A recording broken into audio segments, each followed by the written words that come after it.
Hello, everyone. Welcome to Beyond the City with me, Jez Davies, and I think you'll find it's Beyond the South Stand. well, yeah, I thought I'd go with it because it seems like quite a good name, and one of our memberships is called that, isn't it, Morgan? I think. The current new membership for Norwich City fans is called Beyond the City. Yeah. I don't know where they got the idea for that. Seems weird to me. Seems absolutely must have pulled it out of the hat like a magic rabbit. Yeah. So no, I think fair play to him for obviously acknowledging the work we've put in the last year, Morgan. So thanks Norwich City, and hope you had a lot of beyond the cities. So there we go. And if you need any help promoting it, let us know. Good. So I think we all know why we're here. We've got the fine gentleman that is Alex Porter. Hello, Alex. How are you? Yeah, fantastic. Yeah, good to be here. How are you guys? You all right? Yeah, not bad. Thank you very much. I mean, I think if you sort of just explain perhaps why you're on here and what team do you support and how did they do last season, I guess. Yeah, I mean, well, the badge does a little bit of a job for me, which is nice. So obviously Nottingham Forest. We are one of the very fortunate teams that we did a very decent job last year under very unexpected circumstances to be qualifying for a European competition. Yeah. I think that it's one of those things. I mean, being a 28-year-old gentleman, never expected I would ever see in my entire life. But here we are, we're actually competing. We've had a couple of Premier League seasons where we've just been just about surviving. We've had a lot of issues with financial fair play, kicking us up the arse. Same with a few clubs that have been unfortunately dealing with that. But we've dealt with a lot of stuff. And last year we brought in Nuno Espirito Santo as a head coach. And he appears to know what he's doing. So next year we will, bar a unfortunate circumstance in which we lose some kind of qualifier game, be competing in a European competition for the first time since, I think, as far as my awareness goes, the 1990s before I was born. So this is unprecedented times for me. I'm rather enjoying it. I'm enjoying it now because we're not screwing up the second season syndrome type stuff. But for now, it's a great time to be. It's a great time to be a Forest fan, I think. No, definitely. Morgan, did you have any follow-ups? No, that's it. It's the end of the podcast. Thanks, Alex. Thanks, everyone. Yes. Yeah. I'm going for a drink. Come off. That's right. No, so Alex, like before we delve into much more of a chat with you, for the Nottingham Forest fans who are checking this out, Beyond the South Stand is a vehicle in which myself and Jeremy, the other co-host, the illustrious co-host, we talk to fans of other clubs. And because it's the off season, we decided that it would be a really, really cool thing to speak to fans of clubs that have got promoted or have won cups or who have made it into the Champions League. So, or European or Europe. So the reason why Alex Porter, the fine gentleman before me, is sat here in the hot seat is primarily because of that reason. So beyond the South Stand, off script is what we call it. Ordinarily, we ask questions. We have a bunch of primed questions that we would ordinarily ask the willing victim, but we decided we'll just see what happens if we just go off at a tangent and see where that leads us. No, that's good. I think as well, Alex, you come up with some really good points there. So it was, I guess probably the best place to start would be to say it was your second season back in the Premier League after promotion, right? Third season. Yeah, we had a couple of seasons. I think first season we had a bit of a go crazy on the spend, crazy on the results, but not in the right way. And we just about survived. Second season, we were a bit unlucky with the financial fair play stuff. Yeah. Sacked Steve Cooper halfway through the season, which, in my opinion, at the time, I was a bit against it. Brought in Nuno Espirito Santo, and I was a bit underwhelmed by it at the time, but he steadied the ship. He knew what to do with the players. We were just about okay. We had to win on the penultimate day of the season against Burnley, I think it was. And then, third season, we just seemed to, the low block ball that we played, we just seemed to know how to deal with everybody suddenly out of nowhere. I mean, as a fan, it's a bit of those weird things where you just look at it and think, oh, wow, it works suddenly. I remember watching one of your games actually midway through the season. It was Man United away, I think, which I think you won. Yeah, that was a weird one. That was because that was Ruben Amorim's. He just took over Man U, and I think it was his third or fourth game. He'd not lost a game yet, and then I think we scored very early on. And I mean, they just played Arsenal and realised that they can't defend corners, and suddenly we scored with a corner after about 5 minutes, and they were like, "Oh, funny that."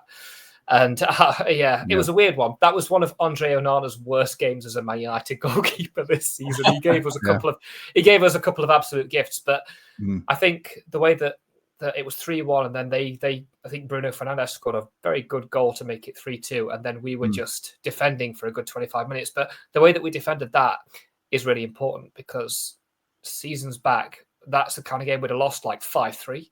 Yeah. And suddenly we could defend. I mean, it wasn't clean, it wasn't pretty, but it was last ditch. It was committed. It was proper defending, which is something we haven't seen for years.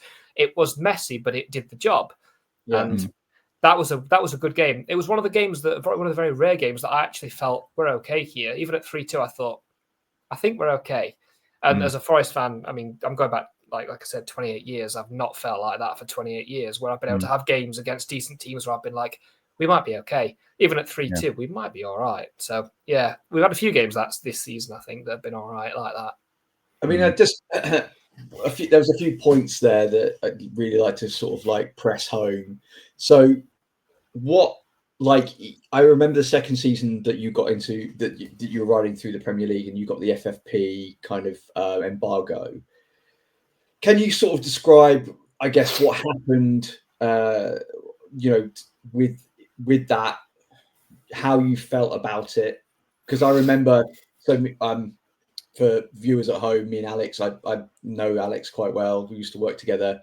I remember the conversations we had about squeaky bum time during that season because of the points deduction. So can you just sort of describe what happened with that? I think I had so much frustration during that period, and you're probably fully aware of the frustration I had. I think the rules are in place for a reason. I don't disagree with the rules, but I think there was a certain amount of prejudice that we felt as a community, and Everton fans will understand this because they were just as victimised as we were, and they've got every right to be upset. It was the way that it was brought in, and they were trying to make an example. That's what upset the fan groups. They were trying to make an example of us, trying to make an example of Everton. We did break the rules. I'm not going to say we didn't. We did. We held out for the sale of Brennan Johnson. We were definitely, we were over the threshold. Brentford came in that summer with an offer for Brennan Johnson, and we said no, because we said we're going to get more money for him. We will not. And then Spurs came in and paid 20 mil more 2 months later. We were like, yeah, perfect. But we didn't meet the threshold. So we did break the rules, but it was the way that they were making an example of us. And it was the same with Everton. It was like, why are we being docked points? Everton had it worse than we did. We scraped through. We were very lucky the way that we, I think it was 4 points we got deducted in the end, and a bit of a threat and a massive fine. And to be honest, at the time, I remember when they announced it was going to be 4 points, and I remember thinking, actually, that might be all right, because I think we were fearing the worst. Obviously, plucky Luton, were like kicking up results out of nowhere, and they were like, well, we're going to catch him. And I was like... Just to stop you, Alex, and I love this, and he'll love it as well. He won't love it. But Jez's second team is Luton. And I remember he's gone off screen. Now, I remember that point in the season where I said to you in text, I was like, it's between you and Luton, right? Surely. So I think for a while it was. I remember the after we got deducted the 4 points, I think we played Luton almost straight away. I remember this because I was down in London and I went to a Wimbledon game on the same day, and we were 1-0 up against Luton. Chris Wood scored early on in the first half, and we held it, and we squandered about 6 chances to make it comfortable, and then they came out of nowhere and scored in the 89th minute. And I've never seen so much anger from the Forest base as I did that day. They were like, That's twice this season, because they came to the City Ground and we were 2-0 up against them and making them look silly, and suddenly they got 2 goals and it was 2-2 out of nowhere. And it was like, we can't beat this Luton team. Who are this Luton team? Why can't we beat them? And they were exactly like that. And they were the one team that scared me. Obviously, that year we had Burnley, who were just, it was never happening for Burnley. It was never going to happen. But Luton actually looked half decent. Yeah. And I was genuinely scared because they seemed to be able to pull these results out of nowhere. Yeah. And I was like, they're the only team that are going to actually make us look silly. And we managed to get enough results at the end to get it over the line. But I think sorry to interrupt, Alex. I think what it was with Luton was for 2/3 of the season, you're right, they were getting these plucky little results, little draws, wins at Kenilworth Road, where they were very difficult to play against. But they were also very unlucky with results like Arsenal, where they were 3-2 up with with 5 minutes to go. Liverpool at home, where they were 1-0 up and they drew 1-1. The game that did it for them was Sheffield United. So they had Sheffield United at Kenilworth Road and lost 3-1. After that, they didn't. I don't think they picked up another win, or maybe only 1 or 2 wins. That's what did them. It kind of reminded me of Blackpool. It kind of reminded me of Blackpool in 2010, 2011, when they had so many. I remember when they beat Everton 5-3 that year, and it was like Charlie Adam was tearing up stuff. It was like they could actually do this. And if they beat Man U on the last day of the season, they'd have actually stayed up. And then they were 2-1 up at one point. I remember Gary Taylor-Fletcher scored. I mean, he was about 38 at the time, and it was like... And then out of nowhere, then Man U obviously turned it on a bit. Michael Owen was in his absolute last year of his football career. But it was like that. Everybody kind of believed in them for a minute. It was like they could actually, because everybody was pitching them to finish 20th. Everybody was like, they're going to just be the laughing stock. And they weren't. They were not an easy team to beat, especially at Kenilworth Road, like you said, Jez. At Kenilworth Road, there was a fortress. You couldn't go there and just win. Man City had half a job. Man City, I remember they destroyed them at Kenilworth Road. But I remember Luton had the lead for a while. It was like, could they actually do something stupid? And they had so many of those results where it was like, could they do something nobody expect? Yeah. And they were, to be honest, if it was anybody else apart from us down there, I'd have been rooting for them to stay up. Genuinely. if it had been Everton, if it had been anybody else, Palace, Villa, I would have been like, I really want them to do this. But because it was us and them, it was like, no, exactly. It is what it is, isn't it? It's sad what's happened to them now, unfortunately, the way that they've had back-to-back relegations. It's horrific. It's unfortunate, and I feel for the fans. No, I think they've got every chance to bounce back, though, hopefully. And I mean, I think we in terms of sort of bringing it back to Forest, I mean, at the start of that season, or should I say last season, did you ever think that they were going to do what they did? Be in the Champions League place the majority of the year and nearly make the Champions League, but actually get a Europa League spot? I would have been happy with finishing 14th. Genuinely, it was one of those seasons. Like I said, with Nuno, we didn't know what was coming. He'd got a track record with Wolves, but Wolves kind of handed him a team on a plate. He tore up the Championship with them. He had a very good level of support with Spurs. Spurs are Spurs. He did his best in there, so we didn't know what to expect. I was very underwhelmed when they brought him in. I was like, we've sacked Cooper for this guy. Yeah, I mean, you've got to. I want to talk about the Cooper. I want to talk about Cooper in a bit, but let go on about. You've got to imagine, like Cooper. I will come to this obviously in a bit, but he was that much of a legend. The fact that Marinakis, our Greek owner, decided to sack him, and you're thinking you've got to bring somebody in. You've got to bring somebody half decent, and he brought Nuno in, and we were all like, not that he's a bad manager, but this is what you've sacked Steve Cooper for. This guy, and then results were very iffy towards the end of that season. He did enough to keep us up, and he had a lot of off-field issues that were against him, but he did enough. And there was a lot of talk last summer about him. Will he stay? Will he go? Is the point to keep him and build a team around him, or was he just somebody to come in and keep us up and then we were going to look somewhere else? And they were like, no, he's part of the long-term project. And I was like, okay, fine. Recruitment was quiet last summer. It wasn't massive because we had 2 summers where we were laughed at for the recruitment because we spent stupid money, and we were rightly laughed at because we were doing silly stuff. But last season's recruitment was quiet, and it was like, okay, this could be a good sign, it could be a bad sign, but there wasn't a lot happening. And then first couple of games at home, we were pretty awful. I remember the first game of the season, I think it was Bournemouth at home. We conceded an 89th minute equaliser after dominating the game, and everybody was like, "Oh, here we go again. Here we go again. Same old nonsense with Forest." we do well, we play well, but we concede terrible goals. And I think the first 2 or 3 home games, we did the same thing. We took the lead, we looked really great, we conceded an equaliser, and then we didn't do anything. It was like, it's another season of mediocrity. But I think a lot of Forest fans have lost perspective because we got a little bit of this magic in our brains because suddenly we were doing things that we hadn't done for years.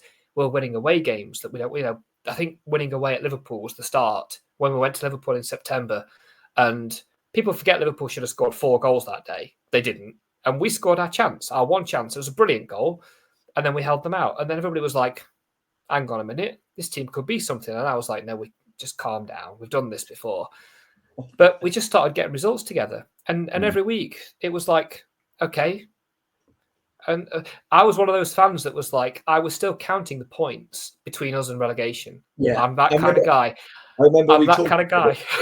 I remember we talked about this midway through the season, and I said, Alex, where do you think, you're riding high and you're like, we're this many points away from relegation. So once we're safe, I'm happy.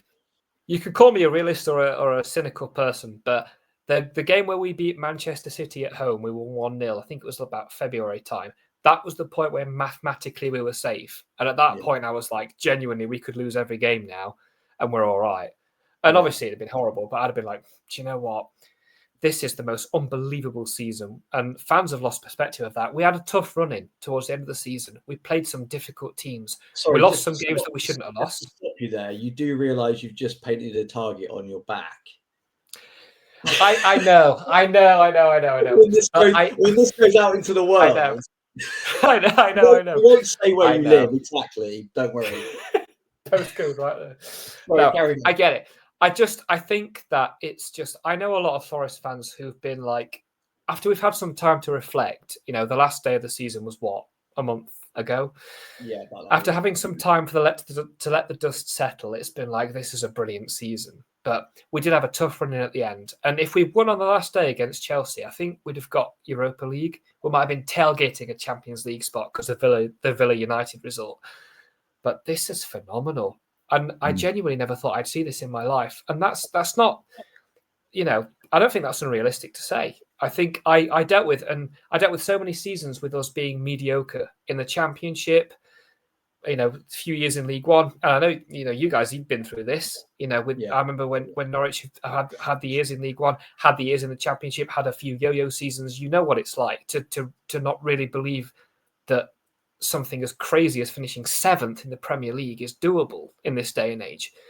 To do this is unbelievable. It's never been a better time to be a Forest fan in the last 30, 40 years. So I'm thrilled.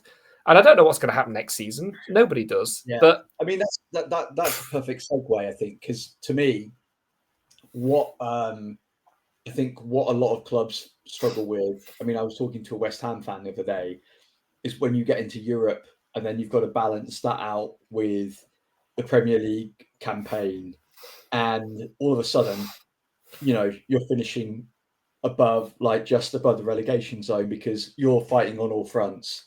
So what my question to you now is, what does next season look like on that with Europe and the Premier League? Because it's an unforgiving, obviously everyone knows it's an unforgiving league. It's a horrible league. I mean, you talked about West Ham. I think Leicester is a very similar example, maybe to a slightly larger scale, when Leicester won the league back in 2017. And then they competed in the Champions League and they were half decent in the European Cup. But then league-wise, they just fell apart. And then they were relegated within 2-3 years after that. Yeah. I think we need to just be careful about taking too much stock. And I've seen a lot of comments that have been like, look at the Conference League teams. Look at what Chelsea did in the Conference League last season. We're going to walk this, we're going to beat these. And I think we need to take a moment and just think it's about stability. And I'm not too worried because of the way that the owner runs it. Marinakis knows his stuff. He's not an idiot. He's a bit boisterous. He's got a bit of a silly head on his shoulders sometimes. He's very passionate, but he's not an idiot. And I do think he's not going to let us get lost in that. The fans are, because you do. You're in a European competition. I'll be the same. Yeah. I'm not going to pretend I won't. I'll be, when we're playing these European games, if we win the qualifier if we're in the group stage of the Conference League, I'll be all over that. I'll be loving it. But we can't lose sight of what this means.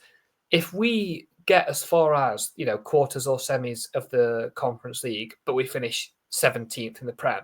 That's not progress. A European competition is what it is. You want to do well. You want to look good on the European stage, but I'd rather get beat in the Conference League. I'd rather look silly. I'd rather be made to look silly by a Cyprus third division team, to over exaggerate, but then finish 8th in the Premier League again. Yeah, no brainer. No, I think so. Stability is the one. Yeah, Stability is the one. You got to Too look many at it like that, teams. haven't you? Yeah, Sorry, too Alex. many teams have done it. No, mate, too many teams have done it. This is the thing. They've had that season. You go back as far as 20 years. You look at some of the teams that went up and then they finished like 5th, 6th, 7th out of nowhere. And then give it 3 years, they're back in the Championship. And then Championship's unforgiving. You know that. Championship's horrible. I think that's something that our previous sporting director spoke at length about. He sort of said, well, we can go for broke and stay up this season, or we can try and build something, i.e. let's build the infrastructure of the club.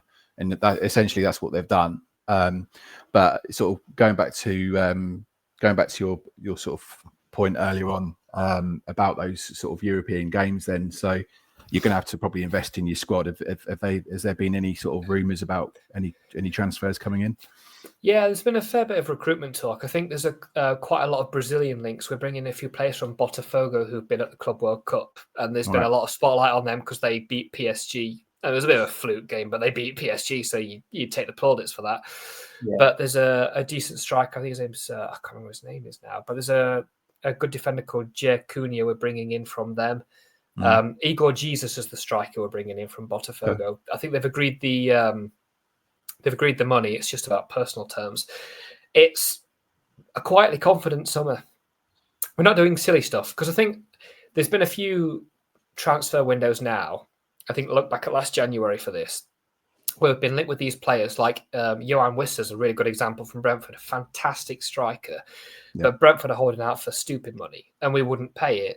And it's like, why wouldn't you pay it? You're champions, you aim for the Champions League. Why wouldn't you pay it? Yeah. No, you don't pay that stupid money. You don't, because it's not about that. It's about getting the right players in. And we've brought in players who are untested in the Premier League before, but they've done a great job. This season, the amount of players, Murillo and Milenkovic at the centre half, a centre half pairing like that, it's more than anybody would ever have expected in terms of what they've achieved. Most goal line clearances, most tackles. They've got so many accolades between them. They're unbelievable. And Murillo had half a season in the Prem last year. Milenkovic, it's his first season. He's captain of the Serbian team. But the Premier League, we know it's different gravy. Playing in the Premier League is different. No, definitely. I trust the recruitment. Recruitment. What about my doppelganger? Ryan Yates. Oh dear me. Honestly, if you look at Ryan Yates for the because I don't really pointed this out years ago. This was definitely. I mean, my hair's a bit all over. I look like a nutty professor. If you got less hair. Apparently, Forest fans, Alex Porter thinks I look like Ryan Yates. If you get a screenshot of Ryan Yates at this point, put it next to his face. I'm telling you right now, years ago, Ryan Yates, it's definitely him. It's just the cheek structure's there. That's him. That's literally him. That's literally him. I've got a better one. I've got a better one, Alex. I've got a better one. It's just so accurate. This is me scrolling this all evening now. No, I've got a better lookalike. Oh. I feel like this is a long-running joke because that absolute reaction was like, for Forest fans that are also fans of Red Dwarf, Jez seems to think I look like Chris Barry, aka Arnold Rimmer, which thanks, Jez, really sets my world on fire, as you can imagine. Sorry, Alex, that really took on a tangent. If Ryan Yates ever watches this, he's going to be really upset that he's been superseded by a Red Dwarf character. That's I'm sure he doesn't even know what Red Dwarf is. He might do. He might have parents that watch it. I don't know. Oh god, that makes me feel old. Sorry. No, to be fair, my sister loves Red Dwarf. I've never been interested in it. So, I mean, the question next I was going to ask Alex is, I think as if we're in the Premier League, for teams like Nottingham Forest can't keep relying on the likes of the Championship teams coming up and failing straight away. And I think the last 2 seasons that's happened. We've had the 3 that got promoted have gone straight back down. Eventually, someone's going to break that. And I think Leeds United could be one. I think this season's going to break it massively. I think, I can't imagine Leeds being relegation fodder in the same way that last season's teams were. Southampton were, it sounds harsh to say, but Southampton were relegated within a month. You could just see, because the way that Russell Martin set up with them wasn't bad, but then he was just so rigid. He was like, I'm not changing anything. I'm going to play this way and we're going to adapt. But Premier League teams are going to respect the way we play. Yeah. And then it didn't work out. It wasn't going to work. Like and then Norwich, it was too late. It was like watching Norwich. It was very much, it was like, we're going to do this. We're going to play this way. Yeah. It's like, fine. Identity is great, but you've got to learn that Premier League teams are going to tear you apart if you just are that rigid. And it happened with Southampton. And I think the season before, in the same way, we were quite lucky in the way that we had Luton and Burnley, and I can't remember the third team for the life of me who went down that year. Southampton. Oh, no, of course it wasn't. No, Sheffield United. Of course Sheffield it was, United. Yeah. Then 3 teams. And again, we talked a bit about the situation with the way we got our points deducted. If we hadn't come up against 3 teams that were as bad as Luton, Burnley, Sheffield United, we'd have been looking at a championship season. And everything would have been very different. And I think this season would have been the same. We did the double over Southampton, but it was never easy. Leicester have had too many problems off field and on field, and I can't see, because I think there's been too much of a yo-yo in the Championship Premier League the last few years. It's been too much. The 3 teams that go down are the favourites to go up. It's not going to happen this year in the Championship. So. Those 3 teams are not going to go back up. Not all 3 of them. And the 3 teams that have come up this year with Leeds are going to do something. Sunderland have got a point to prove because they've been away for so long. They've been laughed at, unfortunately, for the way that they suffered in their double relegation, and they've took a long time to build themselves back up. They're going to want to prove something. So Leeds and Sunderland, I don't think they go down so easily. Leeds will stay up. Sunderland might go down, but they're going to put a fight up.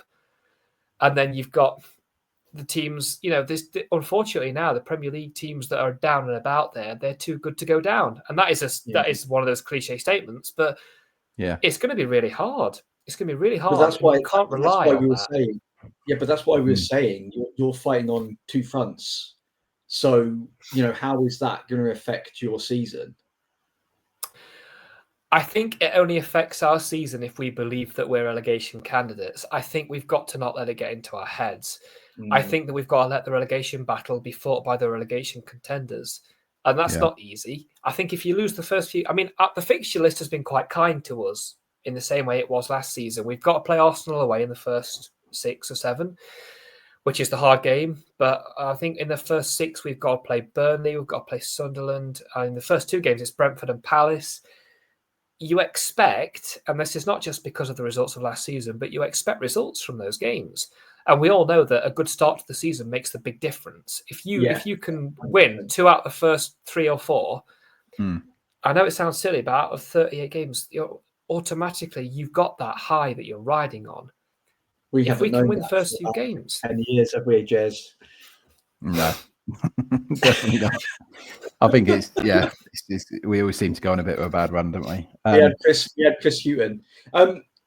What I want to talk to you about, Alex, whilst we've got you, is Steve Cooper, because it would be completely remiss of us not to talk about the man who got you into the Premier League from, I think, we've talked about this in a private, outside of this podcast, but we've talked about the Chris Hughton to Steve Cooper transitional seasons. Can you talk a little bit more about that? Because I think Chris Hughton is an old Norwich old boy. Steve Cooper kind of came out of nowhere, obviously at Swansea prior. Tell us a bit more about that, because I think it's a really interesting tale. It is. I think Steve Cooper, he's not a bad manager. He came into Forest at a bad time. In the case, we were trying to break a bit of a cycle where we'd go through a season, we'd just about survive. We'd sack a manager 3/4 of the way through. We'd bring somebody in who stabilised and just about saved us from relegation, and then it would go again. Hughton came in and he was given the directive of just keep us going, keep us relatively safe while we rebuild behind the scenes. Marinakis, as owner, just took over a couple of years ago. He brought in a couple of managers that didn't work, and Hughton had that direction of just keep the team going. Don't make us look silly. If we're mid-table, we're mid-table. It's all right. But then he came in, and I think end of the season he did all right. And it was the 2021 season. He came in and he was all right. And then start of the season, I think it was early 2021. Obviously September 2021, but we just seemed to not have anything about us. He tried to impart his identity, and it was all about defensive play, and it was all about just defend, you'll be fine. Defend, you'll be fine. It had worked for him at Brighton. It had worked for him at Norwich to an extent. He knew what he was doing at that point. It wasn't pretty. It yielded the results. It wasn't pretty. It was horrible football to watch. I think it's sorry to interject you on your point, but initially it did. But I think it just, and it goes back to the point I made earlier on about its sustainability, and we got found out. And I think he went on a run of the first season was with us. We didn't lose for like 8 or 9 games. That kept us up. And then the second season, we had 4 of the top 5 in the last 4 games or whatever it was. And they just sacked him because they knew we weren't going to do it. And I remember going to West Ham and just knowing we weren't going to get her. This is at Upton Park, so you can tell how long ago it was.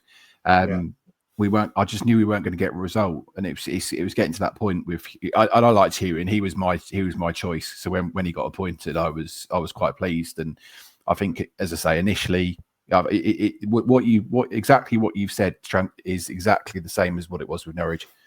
We'd lost our identity. Yeah. He had a style, and he was like, I'm going to come in, I'm going to impart this style on you, and we're going to do all right. Yeah. It didn't work at Forest, and I think part of it was down to the fan base. Fans of Forest are, again, don't give my address away. There's a certain amount of entitlement. There's a certain amount of, we are Nottingham Forest. We should be playing exciting football. We should be getting results. Even in the pits of the Championship where we had awful seasons, the fans were still the same. The expectation was massive. Houghton came in with his way, and it was like, this ain't going to play. This ain't gonna work. Yeah. And he had a few games, and we ground out some decent results under him, but it was never going to go anywhere. But with Cooper, it was like it seemed to be instant. It was one of those things where you were waiting for the honeymoon period to end, and it never did. Yeah, it was insane. We started to win. I remember when he came in, I was really happy about it because I remember him being, him at Swansea was unbelievable. I remember that the season he got Swansea into the playoffs was because we messed up. I was speaking to Morgan about this at the weekend, the way that Swansea stuck into the playoffs ahead of us at the last minute the season before. And then he left Swansea because they were making decisions transfer-wise against his better judgment. So he walked away. And suddenly we were talking to him, and I was like, bring him in. He knows what he's doing. He worked with enough of our players at the under-21 level. He won the World Cup for England. I think it was under-21 or under-19s. But he'd worked with a lot of our players there at that level. Bring him in. Give him a chance. And suddenly we were winning away games. That was a big thing because we were notorious for losing away games. We couldn't win away from the City Ground for ages. But we were beating teams like... I know when you say, like, we go to Barnsley and win, it seems like, oh, well, of course you do. But it wasn't. Go to teams like Barnsley. We went to Middlesbrough and won. We went to Fulham and won that season out of nowhere. It was like, what are you doing? He just knew what he was doing. He seemed to have this. And the more he won, the more the fans were behind him. Yeah. And he just seemed to ride a wave that never gave up. And I never believed we'd go up that season. Not out of being unfair to us, because we probably deserved it, but I think that it felt too soon. It was like he'd just come in about 8 games into that season. He came in and suddenly he was like, he was tearing things up. And the man will always be a legend. Whatever happens, there was always going to, he was untested in the Prem. He was he got a lot of work to do. The first season we stuck with him. He could have taken us down. It could have gone that far, but he got the results out of the games that we really needed to win. Arsenal at home, the last game of the season, winning that was monumental. It was huge. It was fantastic. He's always going to be a legend. No one's ever going to do what he's done. And we may go on to be a consistent Premier League team from now. We may go on to be a consistent European team. I don't know. But Steve Cooper will always be a legend. Laid the foundations. Yeah, I think, look, it segues quite nicely into perhaps another legend that I'd like to acknowledge. Brian Clough. Yeah, we have to straight in the Brian Clough. Yeah. So, talk to us about the legacy that, and everyone knows it because everyone knows Brian Clough. And you've got I think it's important, Jez, to understand that Alex is only 28. Yeah, so but me and Jez are both we're 40. Yeah, And both me and Jez obviously know about your history at the club. no, it's it, and I think it'd be It's interesting bled to in. hear us. It is bled in though, Yeah, and I think yeah. it's important to remember this because I think for my generation that's grown up knowing a Forest who've been in constant difficulty. I mean, my dad, for example, being a fan through the late 70s and 80s when we were European giants, when we were winning trophies, we were competing. Like Ipswich. I knew you were going to say that. I knew you were going to make the comparison. Now, Morgan knows this. I strive to not like live off that. It is a fantastic achievement of the past, and it's great to talk about, but it's not in any way relevant to how we've been recently. Brian Clough was unbelievable, but Brian Clough was unbelievable before Forest. People don't think about it. They talk about his Forest days because we won the European Cup 2 years in a row, and it was unbelievable. We took Liverpool out in the first round in '79. We went to Copenhagen and won 1-0 after a 3-3 draw at home. I hope nobody's stupid enough to write us off. That interview will always be, it'll be living in the memories of football for years. It can't be undervalued what he did. And like I said, my dad, that kind of generation, they grew up with this stuff where we were a big team. He's always going to be that legend. I think he died in 2004, God rest his soul. I've read his autobiography. Some of the stuff he did before Forest, he could have been something at Derby. If the owner of Derby had been a little bit more streetwise, because Brian Clough, I mean, people forget about Peter Taylor and how important he was to Brian Clough. Yeah. He was the second in command. He was fantastic. The pair of them were a team. If the Derby ownership hadn't, thrown out Peter Taylor and said, "What are you doing for this club?" Brian Clough would have took Derby to Europe. It would have made them the best team in England.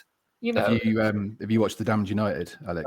I've not. A big fan of Martin Sheen. I've not watched The Damned United, but I've read a few books around what actually happened around that. But it's understandable. And I think the reason, sorry to interrupt you, I think the reason I'd recommend it is because it describes exactly what you just said about the everything that happened with Derby County prior to him going to Nottingham Forest. And I'd love you to just watch it and then let me and Morgan know at some point. I'm going to have to watch it. What you thought of the film, but also what you thought about Forest's lack of what's the word I'm looking for? Representation on that film. You get about 20 seconds at the end. It's hilarious. I think that's the point, though. I think that's what it's supposed to be. I think it's supposed to be about, because Brian Clough is talked about as such a legend. He's remembered as being the absolute mogul of football management.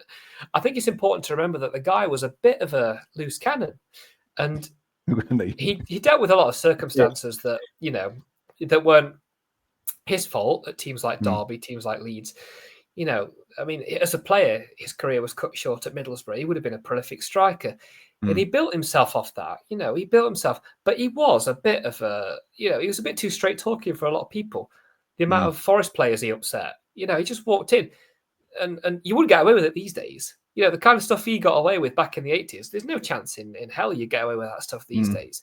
But he knew how to get results out of players. He knew how to get players playing well. Yeah. And ownerships, Leeds just didn't like it. Derby didn't like it. He's too much of a character. He's too much of a troublemaker. But my God, the man knew what he was doing. He knew how to get results. And we're living proof of that. He stuck around till I think it was 91 when he retired and we got relegated. Home game against Sheffield United. We lost 2-0. You like Sheffield United, don't you, Alex? I don't dislike Sheffield United. I think that there are better yo-yo teams that are Sheffield United in the Premier League and Championship. I think. But what I want to sort of talk to you about before we sort of come to the end, because we're sort of edging for time now.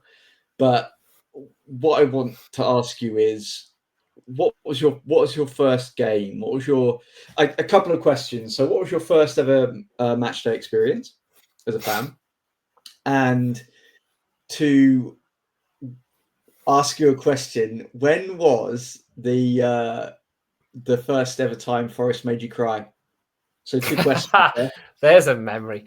Yeah, I think my first ever match day experience was really ordinary. It was about, I think it was 2003-04 season. It was at home to Preston North End. My dad and his best mate took me. It was a Tuesday night game. It was one of the most championship games you're ever going to see. It was awful. We lost 1-0. We conceded them in the 10th minute. Like, the first 10 minutes we were 1-0 down, and we didn't do anything the whole game. It was that memorable. It was absolutely terrible. I've had so many better memories since then. My best memory after that, I think the first game I went to after that, we beat Chesterfield 4-0 at home, and I won tickets for that off a competition. It was unbelievable. And it was like, oh, fell in love with it suddenly.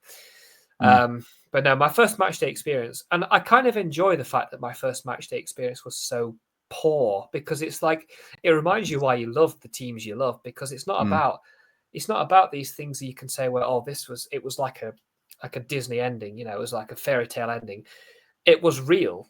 You know, it was raining that Tuesday night. We lost to Preston North End at home. It was awful, but you don't lose that magic. You know, I mean, that was 20 years ago now, 21 years. Never forgot that night. And it was so ordinary, but it was brilliant. That's what football is, though. It's the pie in the hand, and like it's freezing cold, and you're sat, I don't know, when you're that age, it's watching your dad drinking a beer in the concourse, you know, and it's watching the little match day things, watching all the stuff going on, all the fans around you talking about stuff you don't understand when you're like 10 years old, and you're just there you're there because you just know it's the right thing to do, to be there. You love it, but you don't know why you love it. You don't understand all the stuff that these people are talking about. You just know in your heart you're meant to be here. This is the place that's going to set your mood for the rest of your life. You know, it's the way it is. You can hate it every Saturday, but you love it as well. Because do you remember, like, a question for both of you is, at this point in the calendar year, do you not, both of you, miss that horrible anxiety-riddled feeling that sits right? We're having different reactions right now. We're quite it's very different reactions. At 3 p.m. until 5, where after 5 o'clock, you're like, you can just be like. I have to be fair and say, right, considering what happened to Forest last season, I have to be objective about this and say I did also miss that before last season when we were getting slammed by everybody, because there's just something about that. You could lose 3 consecutive games 4-0, and on that fourth Saturday you can be there like, we just might do something magical today, and you can't help but get wrapped in. And I did it for years, championship years, where we were never expected to beat anybody, and I'd sit there on Saturday mornings and I would like, I'm not going to follow the result. I'm not going to look, but in the back of my brain, what if we could just out of nowhere? Yeah. And it makes the weekend. And it's like this whole weekend, it's horrible how it makes the weekend. It's horrible how it makes or breaks it. But we just can't help it, can we? It gets to a certain point, doesn't it? I think if you, as you say, if you ride on a crest of a wave like Forest were last season, then brilliant. You're engaged till the end of the season. But I think for Norwich last season, and for a lot of our seasons actually, since I've supported the club, it gets to about March time, and you haven't really got anything to play for. And then when it gets to that, the April and the May games kind of like pale into insignificance, and it doesn't really matter. But in the seasons where we do have something to play for, i.e. when we got promoted under Fark the first time, that was like that. That was sort of like, oh, bloody hell. I think I said to you before, Morgan, I actually put a bet on us losing, and this was when the first time we got promoted under Fark, and we played Stoke City, if you remember. And that was the result that kind of done it for us. To cover my sanity, I just bet that for Stoke to win. Just basically, so I had something either way. Does that make sense? You're going to win. If Norwich won, I was like, yes, we're in the Premier League. If Stoke won, I've got 40 quid. So the other question, obviously, about the crying. Go on. Not letting that go. No, I think we've all had playoff experiences, and I think that's the one. Us and Sheffield United are quite notorious for being the playoff bogey teams, in the way that we've just not been able to get through the line if we finish between 3rd and 6th in any division. Obviously, we went up through the playoffs to get to the Prem, but that was the first time we've ever won in the playoffs in any competition. But Yeah, it was Yeovil Town. Oh, it's horrible to admit that Yeovil Town were the team that made me cry like a little baby when I was 11 years old. But yeah, it was the playoff game, and we were really expected to just destroy Yeovil. It was us and Yeovil, and then Blackpool, and I can't remember who else it was. And we went to Yeovil, went to Hewish Park, and we made them look silly. And we won 2-0. We scored 2 penalties. There were soft penalties, but they were penalties. And then it was like, just get a draw, just chill out.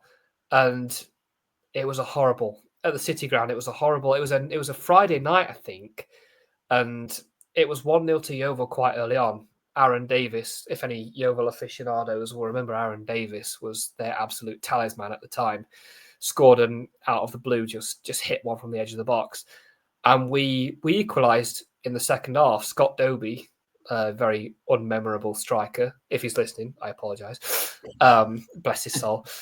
Scored one of his only goals of Forest ever, and then we were fine. It was 1-1 till the end, 3-1 on aggregate, and then we conceded 2 of the most stupid goals: an own goal and then a silly giveaway. And then Yeovil ended up going on to win 5-2 on aggregate. And I've never, my whole family came around to my house. I remember that. I watched it, and I obviously care a lot more than the rest of my family. They were just like, "Oh, this is fun. Let's just do it." I just went off to my room, and I just kind of like was like, I don't want to be with people right now. I couldn't believe how much I was upset by it. And I remember my dad, who was the kind of guy who would never be outwardly emotional, even with football. He was very close, and then he just turned up at the door and was like. He just gave me a hug and was like, "This is what football is, mate. You're gonna do this for the rest of your life. Yeah. You know, this is your first experience, but my God, this is what it is. This is football." And he just sat there and he just held me, and I absolutely bawled and I couldn't even understand why I was crying. I was like, "Why on earth is this bothering me so much?" And then just never looked back. It's just what you do. It was horrible. But then start of next season, I was there. First Saturday of the season, next season, we won at home 2-0. I can't remember who we played, but we won at home 2-0. I was there. I was like, ready for this stuff. Let's go again. We could have got heartbroken in the playoffs again. I'd have been there. It's just you can't not, can you? You can't not. No. You know, we could go to the lowest of the low. I think I don't know about you, Jez, but since we've been doing this podcast, I think for me, like, it's been more about talking to fans and their experiences that has kind of touched me. Yeah. Whereas going to the games, obviously I get excited, but I don't know if it's kind of, I'm more interested in kind of understanding about people's emotions and why they're connected to their clubs now. Whereas I think like last season was very transitional for us. Yeah. So transitional that I just didn't care is the wrong word, but just didn't have that same connection because all of our players were super young and super new, super fresh, super prone to making mistakes. And so it was just like, there's no identity here right now. And so I guess when you start, when you're watching your team play and you start to see like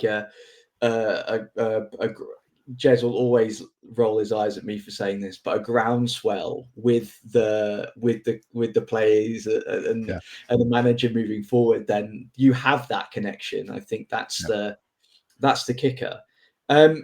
Just very conscious, aware of time. Yeah. Couple of little tidbits for Forest fans. Alex Porter, do you know who Paul McGregor is? I do remember Paul McGregor. That's going back to like 02-03 kind of season. That is. That's going back a while. I've got him down as playing quite a while ago. So Paul McGregor, I remember seeing him many years ago in Shoreditch playing in a punk rock band called Ulterior. And I was like, who is this guy? Turns out Paul McGregor was a former Nottingham Forest forward. Jez, do you remember him? Yeah, I know the name. It was. I think it was a little bit before that. I think it was a late 90s possibly, but I might be wrong. I'm not. My knowledge of football's all right, but it's not that good. So shout out to if Paul McGregor, if you're watching this, I enjoyed Ulterior. You were very good.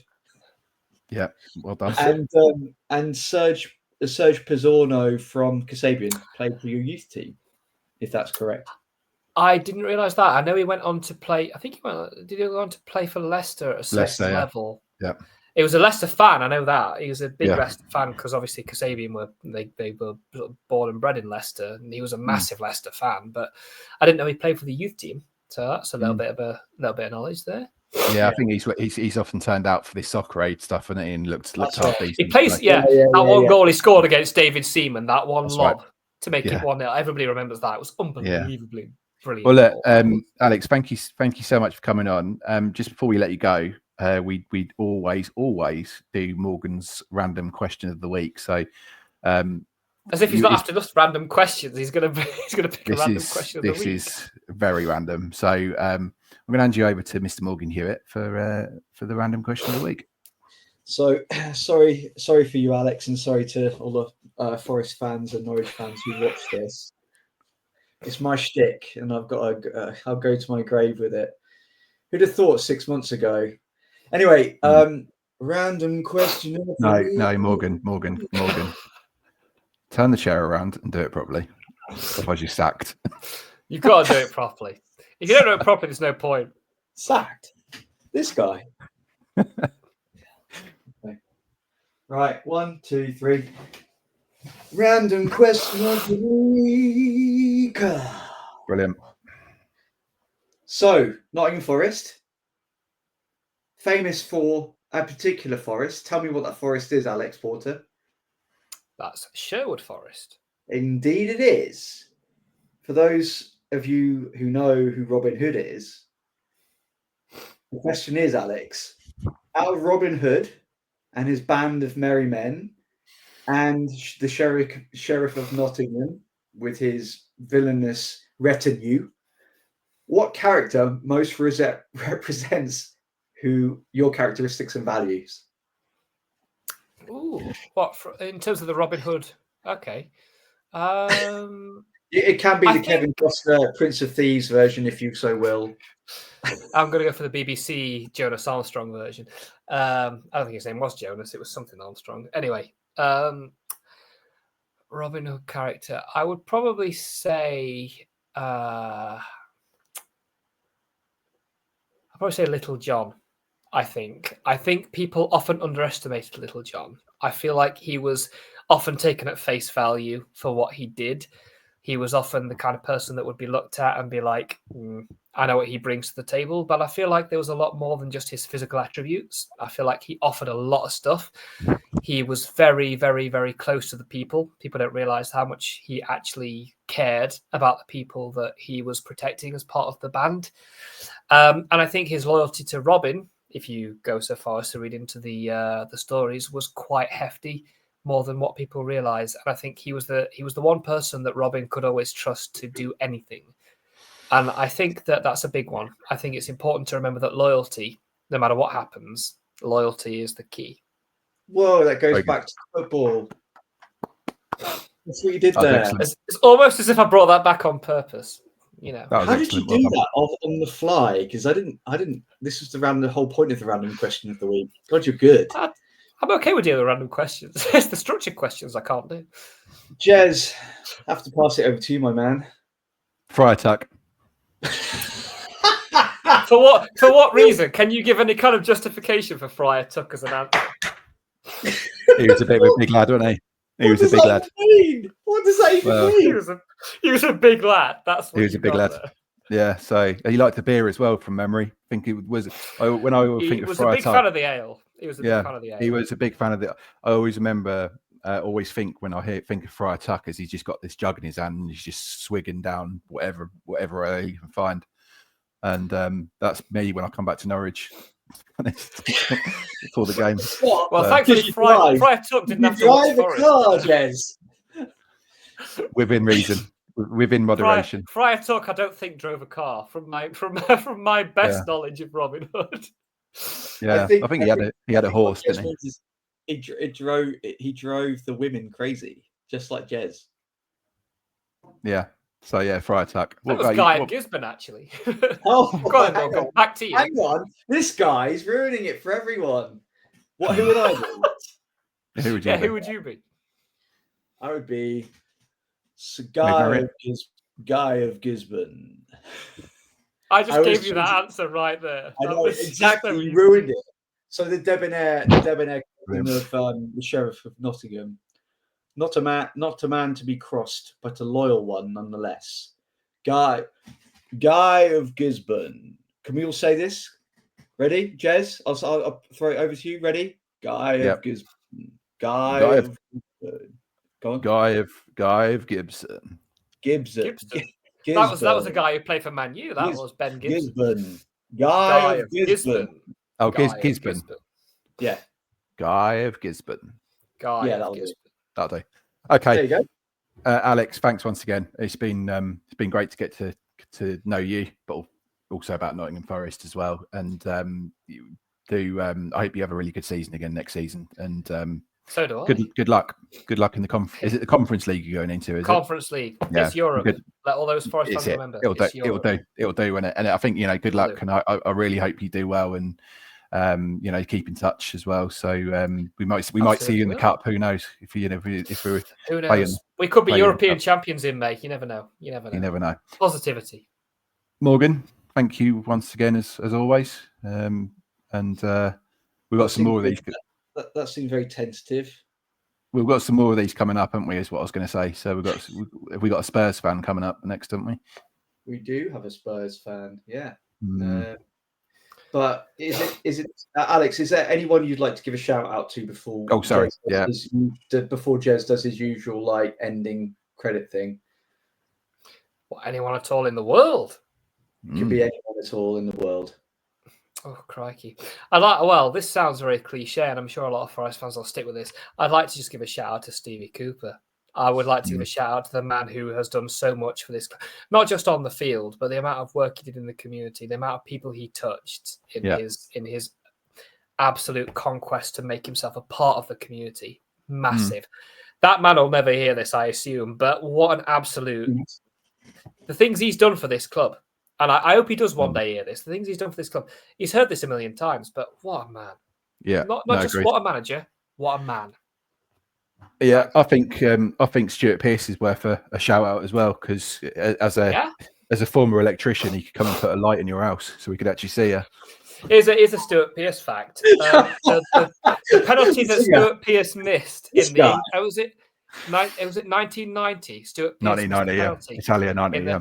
On my dad's birthday, my dad never forgave him for that. And then my dad met him a few years ago and told him, I never forgave you for missing that penalty on my birthday. And he thought that was brilliant. Stuart Pearce thought that was fantastic. It was unbelievable. That's good. But what a guy. He's still a great guy. I mean, I think he's a legend, and I think the story of him advertising his company in the program, and I know, yeah. Brian Clough coming with the iron and saying you got to fix. I can't remember Brian Clough's wife's name, but said he's got to fix the iron, otherwise he's not playing next week. That was very Brian Clough. Basically said to all the lads once about Stuart Pearce. So, lads, what did you think of our captain for England the other night? And they're all going, "Oh yeah, he was all right." And Brian Clough goes, "I thought he was shite." What a legend! So him. Yeah, definitely. Well, look, thanks everyone else for watching. You can follow us on all of the social media channels. We are on Facebook, Instagram, and X. You can now watch and listen to the show. Well, at least watch the show on YouTube. But you can listen to the show on all of our other podcast channels. I've been Jez Davies. I've been somewhere between Insanity and Morgan. And I've been a very lucky Forest fan for the last year or so. Long may it last. Thanks, everyone. Bye-bye. Watching. Take care.